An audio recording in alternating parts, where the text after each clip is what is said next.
Hi, I'm Malcolm Clemens Young, the Dean of Grace Cathedral in San Francisco, California, and welcome to the Forum Online.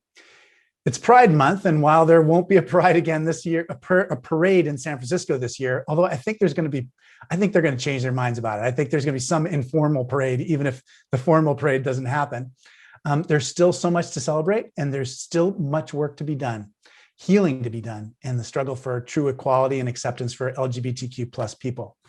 I'm very proud to be joined tonight by Kim Jackson. She's a state senator from District 41 in Georgia. She's an Episcopal priest, and with her spouse, Trina, a lifelong advocate for social justice and getting things done.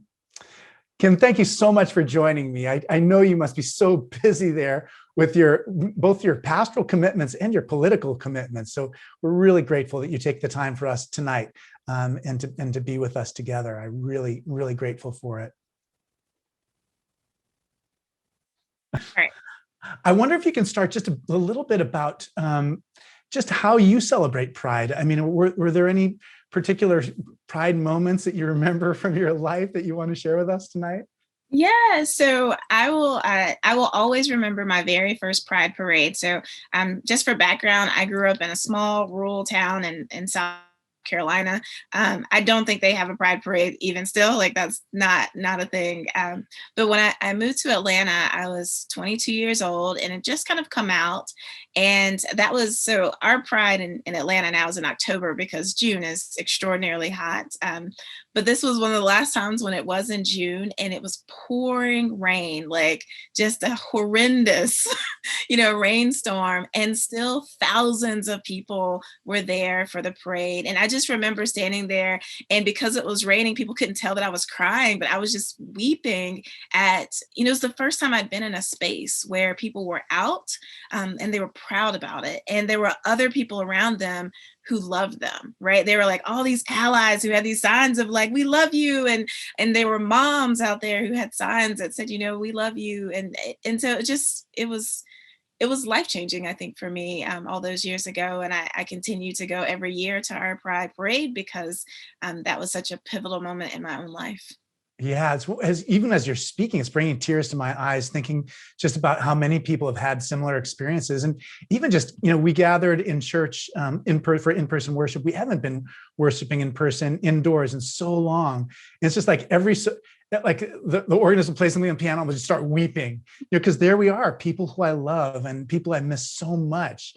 And to really be together again. I think that's part of what I love so much about church is that like the people I find in church are just sustain me and help me to keep going and come from all different walks of life, all different ways of doing things and find a way to support each other. Yeah. I wonder if you can talk a little bit about your childhood and just like what that was like growing up in a rural area. I used to work on farms and ranches when I was a teenager, and it's a really different experience being in the middle of the city now. And I wonder if you can just talk about that, just making that adjustment from a childhood, which is kind of in a more rural place, and how that's formed you. Yeah, so I grew up in a little town called Cowpen, South Carolina. And it was, literally a one stoplight town. I mean, I remember when they put in the stoplight, it was a four-way, like flashing light at first. And it's called Cowpen, Cowpens, because we have cows. People raise beef, cattle out in the country. But, I grew up right down the street from my grandparents. And so I could walk to my grandparents' house every day after school. And my cousins, we all kind of lived in the same general area. And so it was a very close family and a very religious, deeply religious family. So I grew up going to church every time the doors were open. I went to a little black country church with the hardwood floors where we would pat our feet, and every time the doors were open, we were there. And I think that's where I really began to have the true formation and grounding of what it means to love God. And the other piece of that of my childhood is that my grandfather had Alzheimer's pretty much my entire childhood. And he would come to our house and I would play the piano for him. And he would just sit in the living room and I would play these old hymns. And I don't remember a single time in my life where he knew who I was. Like he did not know my name. He didn't know my mom's name, who was his daughter, but he knew every single word of those hymns that I would play. Yeah. And that was just such a profound experience for me as a young person, as a kid, to see the ways that, like, the human brain is really, really incredible, right? But Yeah. there's somewhere like locked inside of his brain, and I would even say in his soul, were those songs that really fed him and shaped him. And so I think that's been my real spiritual grounding, has come from sitting on that piano bench and listening to my grandfather sing those hymns. Yeah, my grandparents lived in the small town that I was in too, and they lived across the street from the high school. I'd go visit them all the time. But that experience, there's so many times when I visited people in the hospital, and people think they can't talk, and you start saying the Lord's Prayer, and it's deep in us. And that's why I think so often we got to be careful about what we plant in us, Jimmy, because you can plant things that are so deep in you, and they can be like Psalm 23, the Lord is my shepherd, I shall not be in want, or it can be like, I'm not worthy, or I never belonged here, or my parents never liked me as much as my sister. We have to be careful about the seeds we plant in ourselves. But I love that the image of you playing the piano. What other kinds of things were you interested in as a teenager? Did you see signs as you were a teenager of just like your political future and or either of your church future? Yeah, I did. So actually, I knew that I was called to ministry when I was just 8 years old. And because of the context in which I grew up, I went to the pastor. So I grew up in like a Black Baptist church, right? So at 8, I go to him and I say, hey, I want to, like, I feel called to ministry. And he responded, girls can't do that. To which I responded, not actually trying to be smart. Like, I responded very genuinely, not while I'm a girl, of course not, but because when I become a woman, Right, you exactly. know, um, and he explained to me that, women in that tradition were not allowed to be pastors. And so I just I let it go. And it wasn't until I went to college that I began to imagine something different for my life and return to that calling. But also when I was about 13, I feel like I am like the poster child for, people who take young people out to go on like trips to learn about the world. I'm the poster child for that because, I was a part of a group of young, gifted kids who were taken to learn about public service at 13. And we visited firefighters and police officers. And, we saw all these ways that, kind of government works. And then we ended the night at the city council meeting. And the city council meeting was for the next town next door. And they had their first Black mayor who was serving and presiding over that council. And I had the light bulb moment, that metaphorical light bulb moment where I knew I want to run for office someday. I knew it in that exact moment that I didn't know necessarily the where or the when or even how you get to that place, but I knew that the what of my life was that I wanted to make positive change in the world, and elected office was one of the ways you could do it. Wow, I love that story. I was the same thing in our high school. We choose one boy and one girl to go with the lawyers, like the Lawyers Guild, and spend the day like learning about the law and lawyers. And it was actually, that made me not want to be a lawyer. Actually, I saw the way they're kind of teasing each other. I guess I was too young to understand just like adult banter. I was a junior in high school, but I just didn't like the vibe of the particular group that I was in. But I mean, in the legislature, there are a tremendous number of lawyers, and I wonder if you can talk a little bit about just like how that creates a kind of culture, and then also what just like having a religious leader in an elected body like that. What special gifts a religious leader might bring to a kind of elected body like the Georgia State Senate. Yeah, so it's interesting. We do have a lot of attorneys who are in the room and who are really, really smart and understand policy. And I feel like I'm kind of like a little sleeper cell in the room, because they assume, I'm clergy, so I probably don't understand policy, but like I know how to read really well. Right, completely. And I will say, this is like shout out to, theological education, the ways that we learn how to explore and dig deeply into scripture, and how we bring like a hermeneutic of suspicion, all of the exegesis that we learn how to do in seminary for scripture I can apply that to the law quite well. And so it's actually really cool to do that work with them.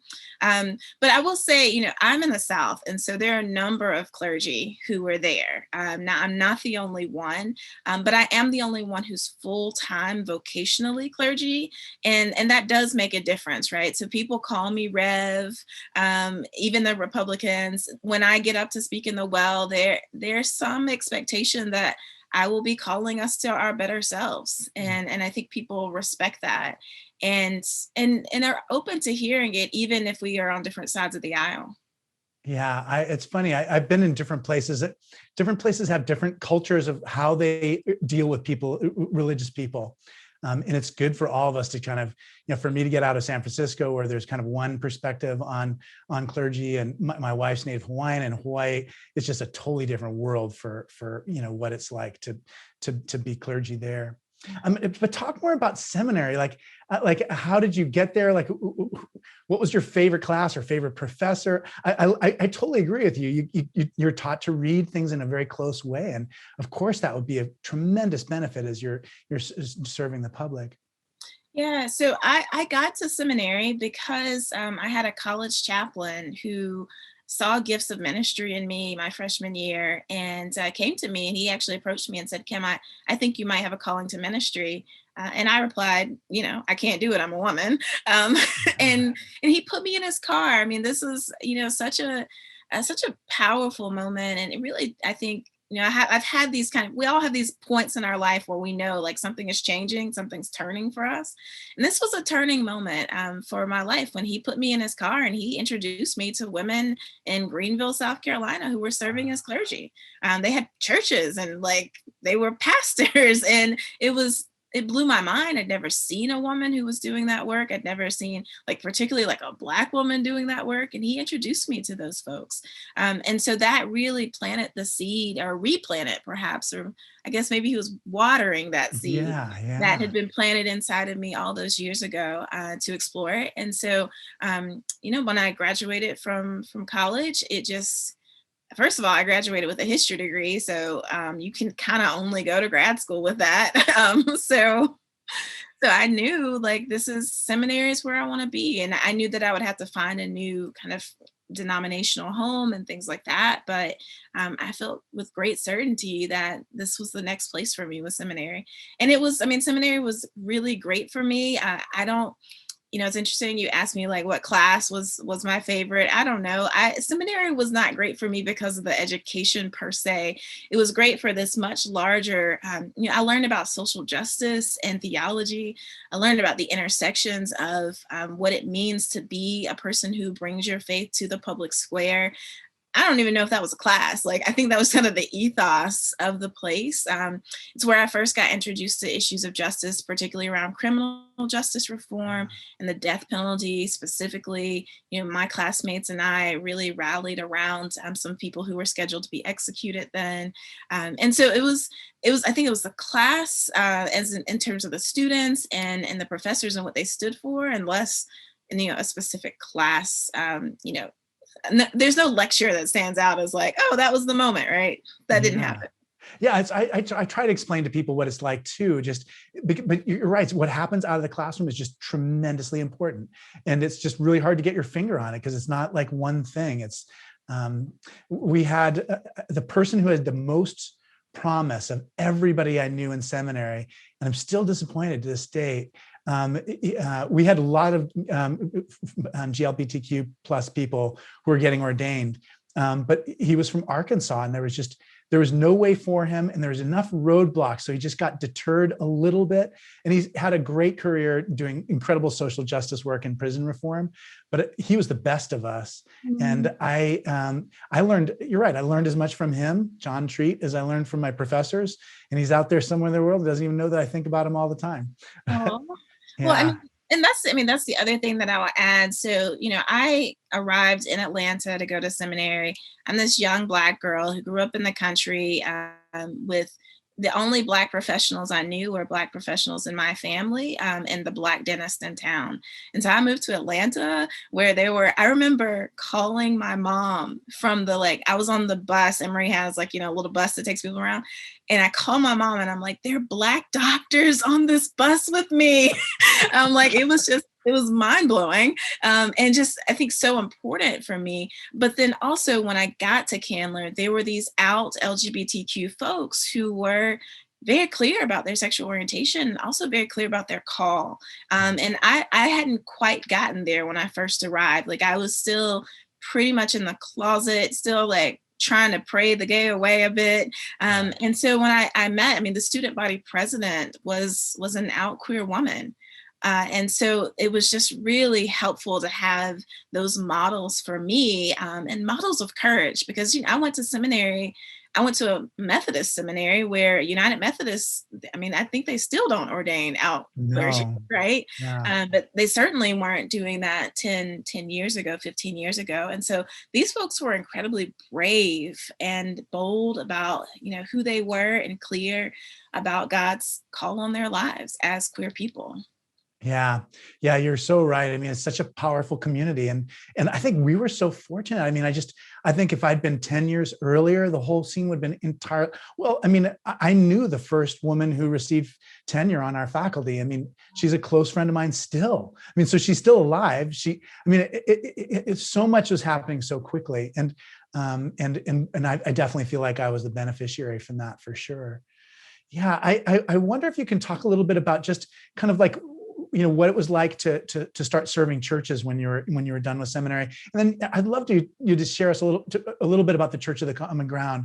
I've seen other ministries in other urban areas that are like that, and I'd love to know more about what it is that you're up to.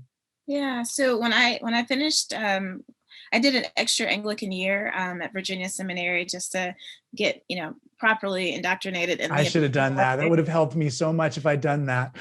I lament it every month of those 9 months, but it actually has turned out to be really, really helpful. Because you know what a tippet is now. And someone says tippet, I'm just like, was that the thing that? Not only do I know what it is, I own one. Oh, you have your own tippet? Yes. So, I went to Virginia, and then when I finished, I returned to Atlanta to be a college chaplain, which, given my story, should not actually be all that surprising. But for the first 5 years of my priesthood, I had the great privilege and honor of serving as the Episcopal chaplain at the Atlanta University Center, which is the world's largest consortium of historically Black colleges and universities. And so it was just I was 25. So my students were really close to my age. I always tell them, you all could be my little brothers, because most of them are from Morehouse. But it was just this beautiful space for me to really explore and to talk about how do you bring theology to whatever it is that you're called to? How do you bring your faith? Because, I'm working with, at the time, a lot of first generation African-American college students. So everybody who came to chapel with me was going to be a lawyer or a doctor. That's how they all started. Right. And so, I got to practice with them talking about, what does it mean to be a faithful lawyer? What does it mean to be a faithful doctor? And also, what does it mean to faithfully follow a call that may not be one of those two vocations? And so it was some of the best times of my clergy life, was being able to serve and walk alongside those young people who are now, grown, and not all of them are lawyers and doctors. They're doing all kinds of wonderful things in the world. And then I served in a traditional congregation, a traditional church, for a couple of years, a downtown big steeple, kind of 3,000 member parish. And after I decided to run for office, I found a job that was a little more fitting for both my call and for this kind of bivocational life that I'm living, which is where I work at the Church of the Common Ground. And Common Ground is a church without walls. I tell people, they ask me where is your church? And I'm like, it's outside, literally, it's outside. But they're like, what? But wait, where? So we meet in a park for Sunday worship, and then we do programming throughout the week. But I tell people 90% of my congregants will sleep outside tonight. and then we'll gather together for morning prayer in the morning and share coffee and pastoral care. And we really seek to be a spiritual home. I'm not a social worker. That's not what we do. We connect people to social workers. We connect people to resources. But we're church in that sense that we provide a spiritual home. I do pastoral care. I visit them when they're in prison or when they're in the hospital, right? I do all the things that you do, Malcolm, Yeah. but with people who live outside. Yeah, yeah, that's such a powerful ministry. When I was, in seminary, I served a church which had a huge ministry everywhere I went in the city. I'd know people, because there are always people who are outside and they know me by name. And it was, I really felt at home in that place. Yeah. I definitely did. It is really it's interesting. So a lot of the people that I serve and I'm in ministry with live across the street from the Capitol. And so when I'm walking down the street with my Capitol colleagues, and we're in our suits and the finery and all that, and then I have they're mostly men, right, who come up to me. They're like, "Hey, Mother Kim," and they like to do it because they like to see the reaction of the people standing beside me, and they'll tell other senators. They'd be like, "This is my senator. This is my senator." That's great. I love that. I love that. So tell me a little bit about just like how your political dreams came true. I mean, I love the idea of you going on that program when you're in high school and just recognizing the possibilities of transforming society through the democratic process. But tell us a little bit about just how you decided to run, and just maybe you can tell us a little bit about what the campaign was like, just because that must have been just a crazy experience. Yeah. So my wife and I've been married for 10 years legally. We flew to Iowa. I tell people we eloped, but really we went to a state where it was legal and for 10 years, but we've been together for about 13. And she reminds me that I told her on the second date, just a heads up, I'm going to be a pastor and I'm going to run for office. So, That's so we've been great. preparing for this for quite some time. And the time was just right. I'd been doing a lot of work at the Capitol already as an advocate, and done a lot of work around women's issues and making sure that we take care of rape kits in Georgia, count them and process them, and help give people a chance to kind of get some justice in the world. So I've been doing that work as a pastor and a priest. And so when the seat came open, the time was just right. And if I had known there was going to be a pandemic, I don't know that I would have said the time was right. But that's how it worked out. So I was telling you, before the webinar formally started, I began my campaign pretty traditionally, knocking on doors and doing meet and greets in people's homes and all that. And then when the pandemic happened, I had to shift everything to Zoom. And as I said earlier, the only people who go to meet and greets are the people who don't actually know how to use Zoom. I love that. That's great. So I spend the first 30 minutes of every meet and greet just like calling people on the phone, like, okay, press this button, press this. We actually created a team of people who would help to kind of support folks with the technology. And it actually was a real gift. I can't tell you how many of my constituents have thanked me for taking the time to teach them how to use Zoom, because as we know, that has become the way that we communicate with the world. And so they were really grateful for that introduction and the ability to communicate with their kids and do all kinds of things. Yeah, it's so funny. We had a candidate for the Democratic presidential primary from our congregation, and talk about like a thankless task. I mean, it's just going from town to town, from state to state, television. It was exhausting. And every time I talked to the guy, he was just completely energized by it, because he loved, he said, I got to understand America in a way that I just never could have any other way. And I wonder if you could talk about just like what you learned about your own district as you were campaigning and in your new role. I mean, there's a way in which you're responsible for everybody in a way that most people don't experience. Yeah, so I've learned so much about my district and the people particularly. So I happen to have in my district a city that has been a refugee resettlement site. for the last 15 or so years. And so just down the road from me, a couple of miles, I have 80 different languages spoken Wow. in that kind of 1 square mile. Every religion major and every major religion certainly is represented within that group of folks, and a lot of other religions as well that are not necessarily part of that kind of major canopy. And I also learned, I mean, so we are in theory an urban area. I mean, what I serve, like when people think about, like, I serve Atlanta, but I actually serve the outskirts of Atlanta. We are not as urban as we thought we were, and I learned that as a result of campaigning and going out into these like country fields where people have, I mean, I have 5 acres, but people have like acres and acres of land, and they have horses and they have cows. I'm like, wow, I'm back in cow pens. Right. And I just had no idea that part, existed in Metro Atlanta, right? Like, I just had no idea. And so being able to talk to, country white folks who, are raising horses about their issues when we went and knocked on their doors was a real treat. We have a lot of poverty, and we also have a lot of great wealth.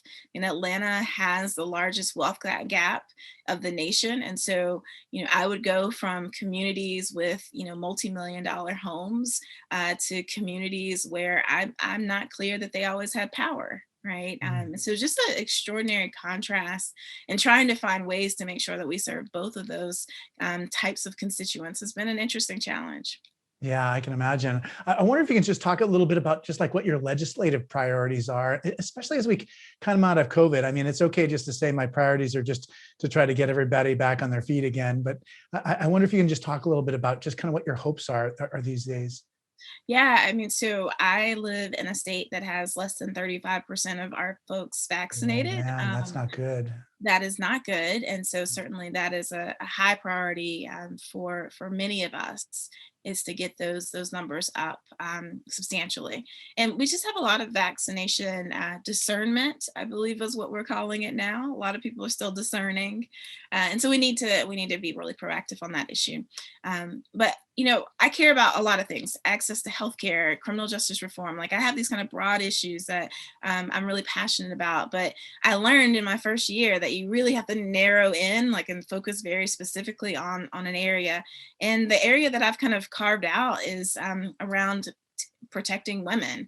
I had a piece of legislation passed this year that allows people who are victims of stalking. Men do get stalked, but the vast majority of people are women. Victims of stalking will now be able to get out of their lease and move, Mm, so they don't have to pay the penalties. That's one of the ways we've learned, when women are killed, they're often killed by somebody they know, and they're often killed by somebody who was stalking them before they killed them. mm. And so being able to get out of their leases is huge. And then this session, I'll come around and I'll also offer an opportunity. Hopefully, we'll pass some legislation where people will be able to get a protective order, or what we kind of colloquially call a restraining order, if they are a victim of sexual assault.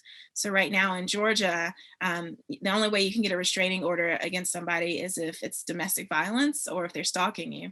But there's this kind of whole other category of people who really need a judge to tell somebody, you need to stay away from me. So I'm going to offer that legislation this session as well. No, that's great. My wife also worked with victims of domestic violence, and the Violence Against Women's Act.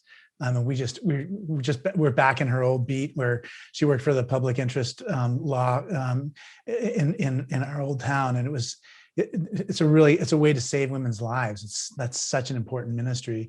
And you're right. I mean, people are so vulnerable.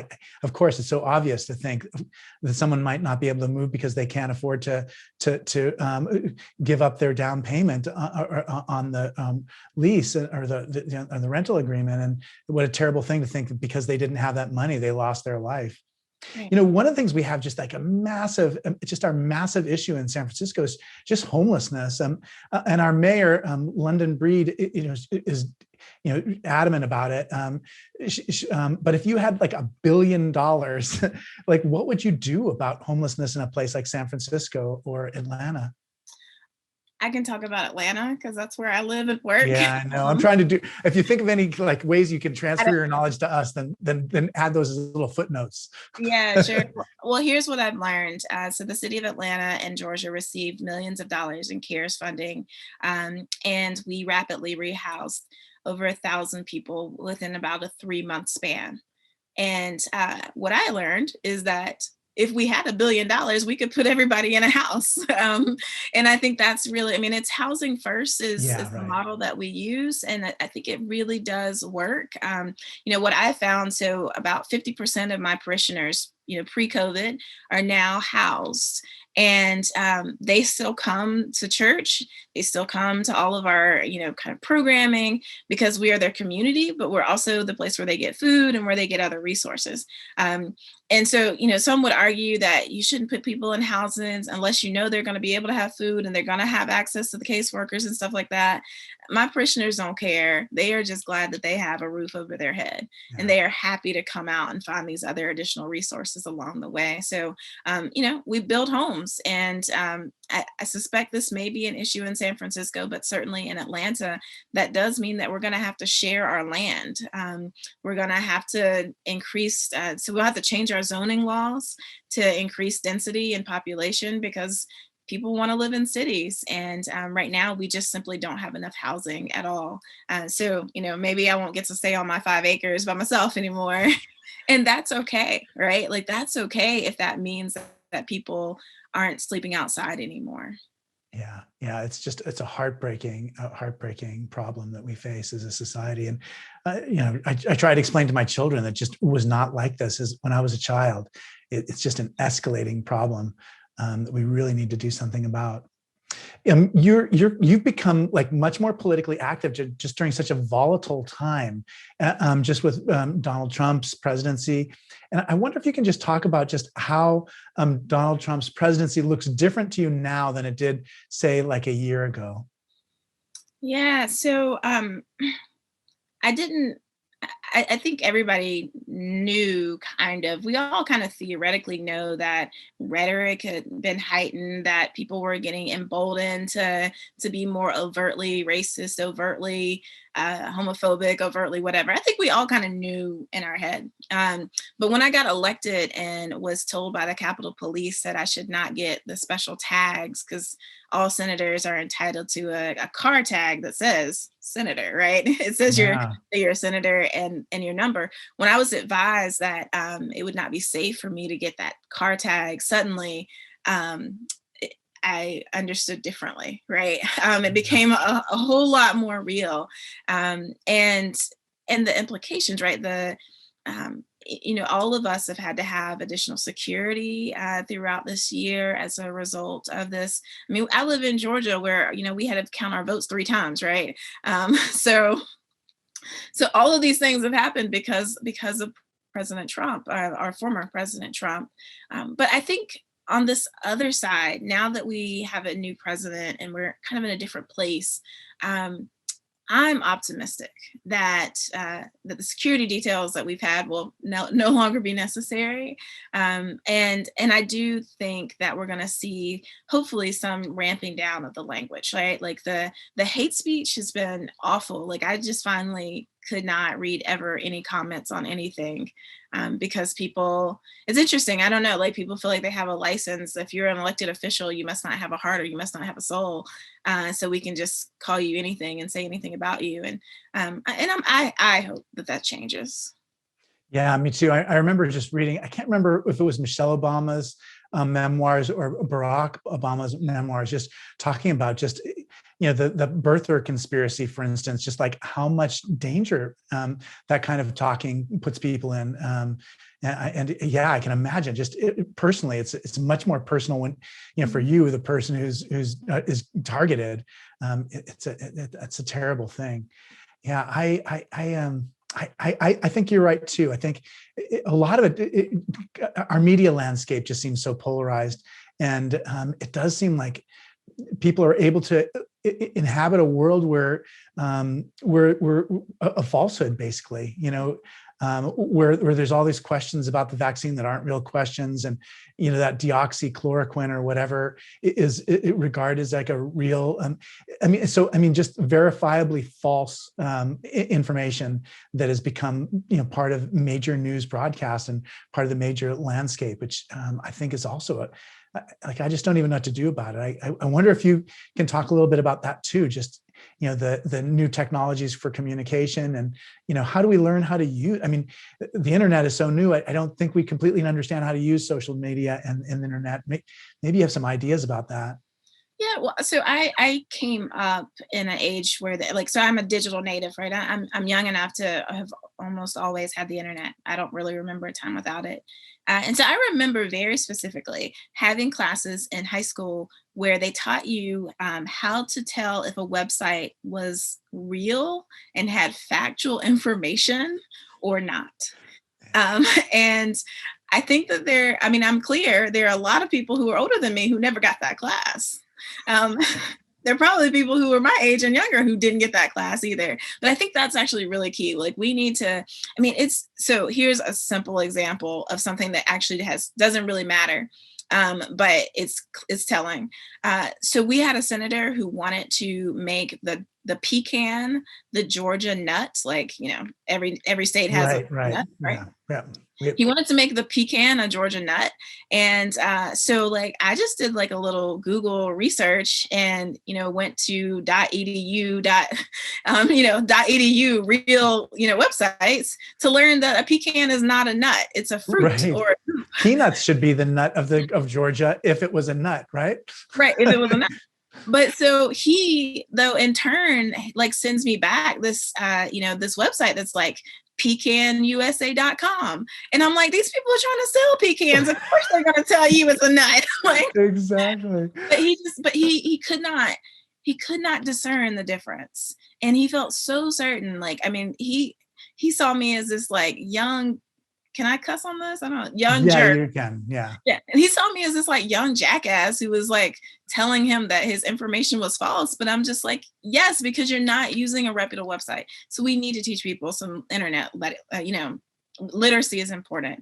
And I don't know what we do. I have parishioners who will not get the vaccine because they saw a TikTok video where somebody held a magnet to their, where they got the injection and it stuck there. I don't know how to combat that. Yeah. Other than to say hey, let's put a magnet on my arm and see if it sticks, right? But there's just so many different ways for people to get information. And until we really do some true literacy around how do you tell fact from fiction, how do you dig through these pieces, then we're just going to be in real trouble. Yeah, I totally agree. One of our traditions that we have at Grace Cathedral in the Forum is we take questions from our viewers. And so I just want to encourage anyone to if you have a question, then put it in the chat and Rebecca will text it to me. But one of the questions I have right here is from somebody. It says, what is the experience of being a minister and senator like in this violently divided body politic? What a great question. Yeah. 2 thumbs up for whoever sent that to us. I got to guess about that. So it is, it's complicated. I think that here in Georgia, generally speaking, people who are pastors or who are clergy tend to come from a particular conservative background and have a really conservative lens. And so my arrival on the floor with a not conservative lens has been shocking to people. I remember, I'm when you come out, you have to come out over and over again, right? Coming out is a process. And I assumed that some of my colleagues aren't reading the same newspapers that I am. So despite all the media about my election, I knew that there would be colleagues who did not know that I was queer. But when they discovered it, that process of finding out, and it was a whisper campaign, they were just wait, you clergy and you gay? Hold up. Okay, I'm okay with it. But it just, they just had to kind of work through it. Yeah. And I was worried that finding out that I was queer would usurp their respect of me being clergy, and they actually do respect me as a minister. But what I found is that I think either they forgot that I was gay, or that that the way that I speak and the way that I engage with them, I mean, really, I treat folks as I treat them like they're my parishioners in many ways, in terms of just like, I am kind, I am respectful. I will listen. I will listen to somebody rant for an hour, because that's what we do. Yeah. And I think that's kind of trumped it. That's perhaps a bad word, but that's kind of overshadowed my queerness. But I think it has been complicated, and people are really struggling to figure out how do they continue to use this language that they've used around Christianity that has been used to back conservative traditions. How do they counter that with this like Black woman with dreadlocks who can use Christian language to call us to expand Medicaid for all, right? And it's a complicated world. But I will say, being in the Georgia Senate, like, there are only 56 of us. And so we actually get a chance to know each other. And I think that helps. So on the outside, there is like a lot of, we're very black and white, right? Like, they're Republicans and the Democrats and we hate each other. But actually on the inside, when we're actually on the Senate floor, or when we're in each other's offices, those divides aren't there. Those aren't real. And that's been actually really, really helpful for me to experience. I think a lot of ordinary people that just gives us a lot of hope. I mean, I had a lobbyist in one of my churches who had a very strong political position, but he had a lot of respect for anyone who became a senator. I mean, the amount of intelligence and charisma and thoughtfulness and care you had to have. I mean, he just didn't. It helped people just not, like you said, to demonize people or to dehumanize them. One of the things I keep thinking about too, I mean, you must hear too from queer people who just like really look to you as inspiration, as somebody who can kind of, I don't know, everybody we all have our dark nights of the soul. And I wonder if you can talk about just hearing from people who your path has really lifted up and sustained. Yeah, so I will say every dark day that I've had on the Georgia Senate floor, and I think particularly around the passing of voting rights that aren't voting rights. Oh yeah, right? That was killed us. That day, we knew that it was going to pass, and that all we could do was try to stand up. But this young woman walked through. I was on break, and this woman walked through my offices, and she was like, "Oh my gosh, are you here? Is this Kim Jackson?" And I was like, "Yes, hi." And she started crying and just talked about how much it meant to her that there was somebody who loved like she does representing her on that Senate floor. Oh, thanks be to God. The timing of that was so perfect, because I felt so powerless, right? Like, I knew we were going to pass this bill that was going to disenfranchise so many people. And so to have her, show up on that day and just testify, is what we would call it where I come from, right? Testify about what it means to see me was just so incredibly important, and I think helped sustain me through the rest of the day. And then my favorite story to tell about this. So, I grew up in that small little town, and so I had a young woman who's a teenager. She's in high school. She actually is at my high school where I went to high school. That's great. So she messaged me on Instagram, and she said, I just want you to know that it's really, really hard to be out in our high school, but seeing you has let me know that maybe I can still do something good in the world, even though these people tell me that I can't. Oh my gosh, that is so beautiful. It was just, I mean, so definitely my favorite story. And, I ended up writing my high school principal and saying like, hey, can I help us? Right, completely. Why is it 2020 and I've got, a girl writing me and saying that the school is really homophobic and that she doesn't have any safe places to go and no teachers? Like, how can I help? Right. Yeah, exactly. What can we do together to make this a more loving environment for everybody? Yeah. Yeah. Oh, that story is just, that was just such a gift for all of us. Okay. There's so many people are sending in questions. Okay. Did you attend Emory for seminary? So we know that you didn't. I did. No, I went to Candler School of Theology. You went to Canada. Oh yeah, that's right. How did you choose to be an Episcopal priest? My brother and my nephew attended Morehouse. Did you meet anyone with the last name Booth? That's awesome. Any Booths? And then why did you decide to become an Episcopal priest? Yeah. So I did. I went to Emory, and this says Candler School of Theology for my first 3 years. That's where my MDiv comes from, and then I have a Anglican Studies degree from Virginia. That's right. Virginia. Now I get it. Sorry. Yeah. So I don't know anybody with the last name Booth that comes to the top of my head. And I ended up being an Episcopal priest because, I mean, let's think about the time that I was emerging. So it was the early kind of the aughts, the mid 2005, 2006. And I was Black, I was a woman, and I was queer. And so my options for places that were going to ordain me with those identities were already pretty small. And so that actually was helpful because, if you only have 3 types of cereal to choose from, you can pick a lot faster. And so I really did. I mean, I had at the time, the only people who were ordaining out queer folks were the Episcopalians, Presbyterians, and the United Church of Christ. Those were my 3 choices. And then, there's some non-denominational folks, but those were the main line.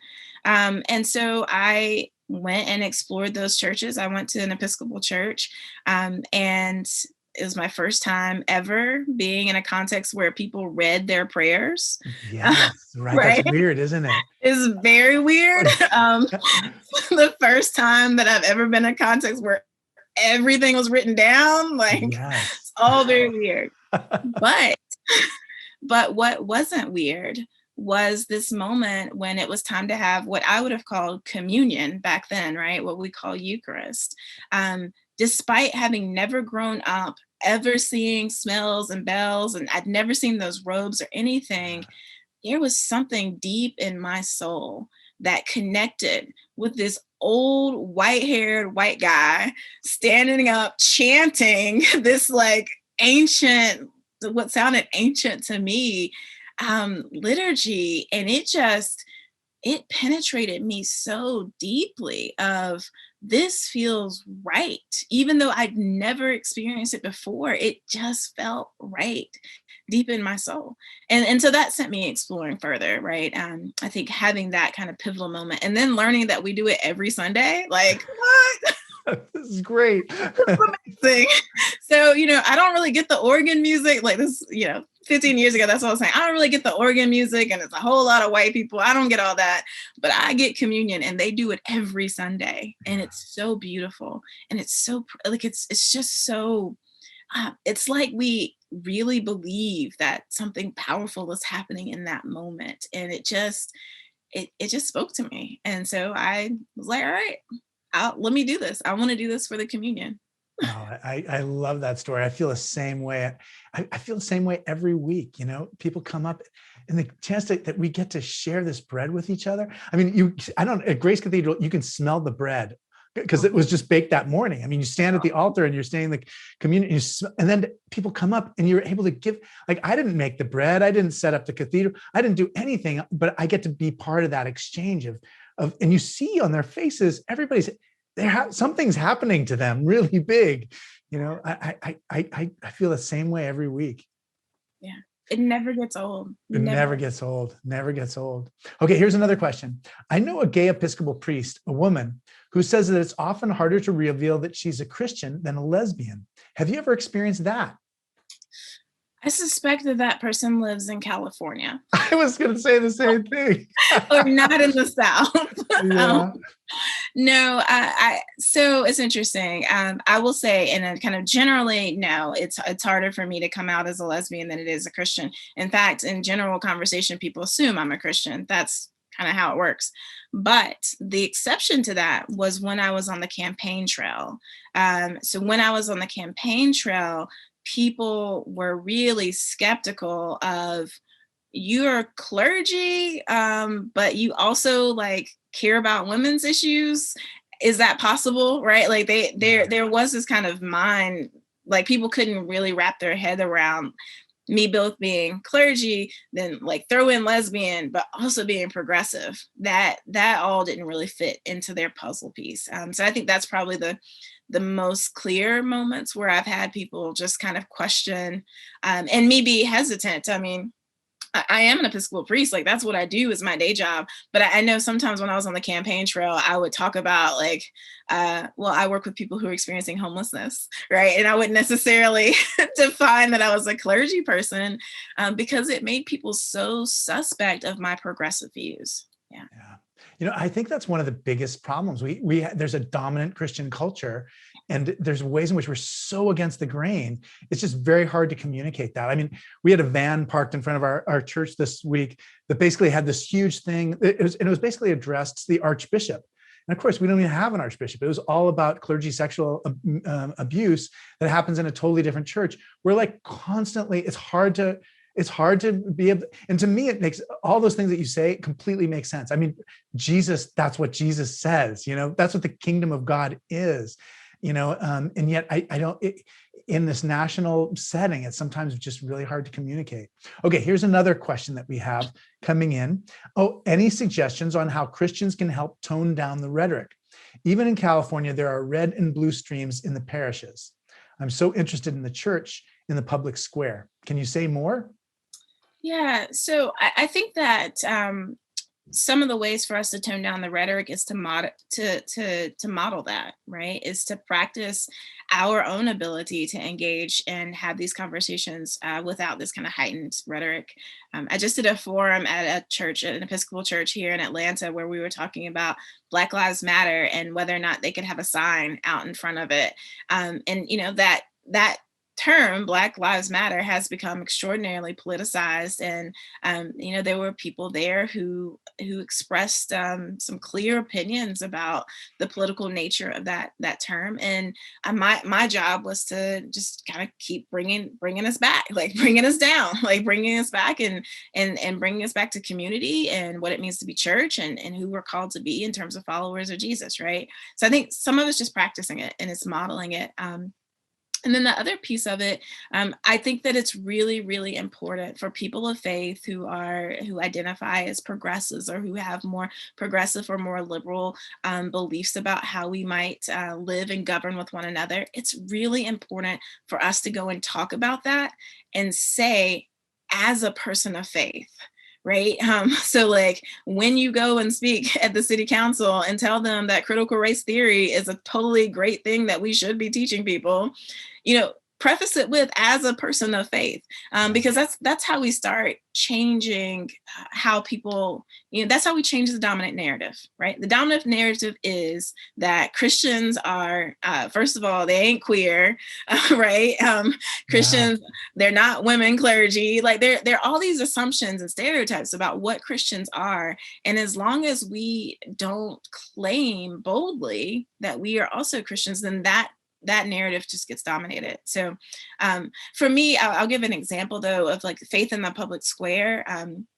I've been really clear about the need for Medicaid for all and really Medicaid expansion here in Georgia is the specific issue. And I talk about a Jesus who went and he healed people without, like, they didn't have to ask. I mean, this is actually my sermon on Sunday. Like she didn't even ask for it. Like she just got her healing, right? That Jesus freely gave Medicare, like gave medicine, gave care, gave healing to whomever asked for it. And so if we're going to follow in the way of Jesus, then that's the model. And I talk about it that way, right? I say, I am inviting us to follow the way of Jesus, a Jesus who gave medical treatment freely without any pause. You didn't have to pay for anything. You didn't have to believe a certain thing, right? Like you just got it. And I think that's a part of how we reshape and reframe what it means to be a person of faith who actually speaks up about these issues as it pertains to public policy. Yeah, definitely. So who are some of your heroes? Just like, who are some of the people that you really look up to, either as a kid or even right now? Yeah, so the first person that comes to mind is the Reverend Polly Murray. Oh, Um, yes. Is she yeah, amazing? Loved it when Yale named one of the colleges after her. Did you see yes, that? I did Oh, see that. she's amazing. Yeah, so Polly Murray was the first African American woman ever ordained a priest in this church, and was also just this great legal mind, and just so really incredible. And we also understand that they were queer. Um, Right. Completely. and so when I was sworn in January, I wore a stole from Polly Murray that Polly Murray handed Oh, down that's to. great. I Yeah, right. love that. That's so Um, cool. and so I tell people, I feel like, we don't really have guardian saints in the Episcopal Church, but if I had one, it would be Polly Murray. Um, and I very much feel like when I'm like poring over policy, I'm like trying to channel like Polly Murray's really, she has such a sharp mind, right? And she read law with a lens towards equity and equality for everybody. Right, that's how she read the law. And so I am trying to like channel her all the time when I'm reading policy, to think about like, does this help move us closer to equity? Does this help move us closer to inclusion? Right. So Polly Murray is definitely my like number one person right now.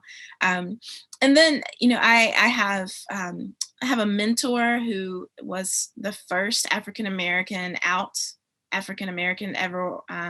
elected in the entire state to a state legislator in the entire nation.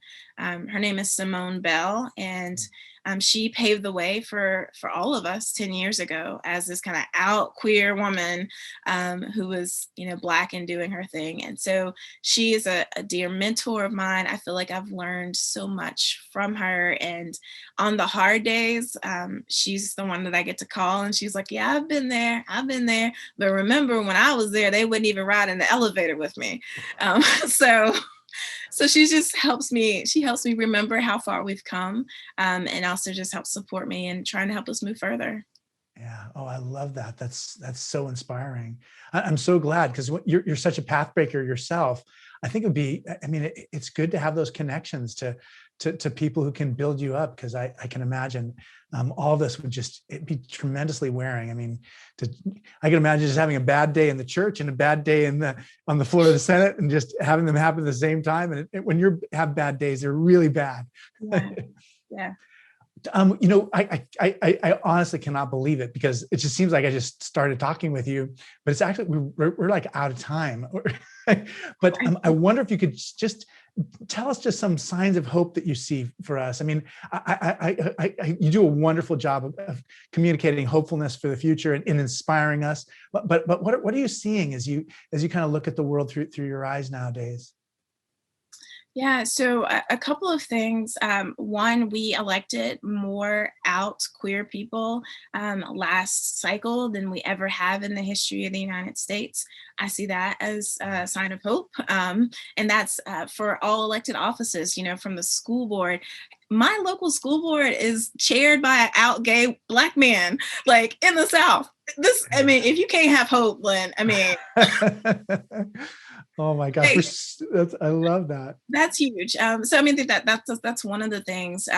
But I think I also find a lot of hope in so many this often young Black women who are on the grounds doing the hard work. When we look at Georgia, and we had more people vote last year than ever in the entire history of Georgia, and that's because of the hard work and efforts of young Black, often queer women on the ground who've been doing that work. And so they're continuing to organize. I just left a meeting this morning where we're talking about how we're going to work through this law, and we're prepared. If we have to bring scanners to everybody's door, we will do it.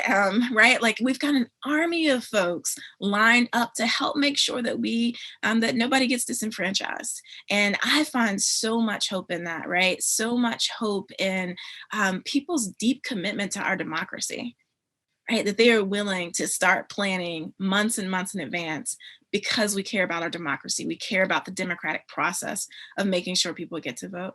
And then finally, the last piece of hope that I will offer is that I am hearing more and more progressive people of faith standing up and speaking out as clear about being people of faith, whether they're Christians, whether they're Muslims or Jewish. I'm seeing more and more people, particularly in the South, standing up and saying, I am a person of deep faith, and we need to do this work to love our neighbor well, and that means we expand Medicaid. Right. I am a deep person of faith, and that means that we need to love our neighbor well by increasing the minimum wage to $15 an hour. So I'm deeply encouraged by that. Yeah, I've got to say, you give me so much hope, Kim. You're really on the front lines. You're incredibly courageous and brave and thoughtful and caring. And I just really do sense that God is working through you to build the kingdom. And it makes me feel so good to know that folks like you are out there. And I thought so much more of our conversation would be about that last election in Georgia when we first planned this. But it's a good way for us to finish off, for sure. Yeah. Well, thank you so much. I really appreciate this. This has been a really great conversation. Yeah.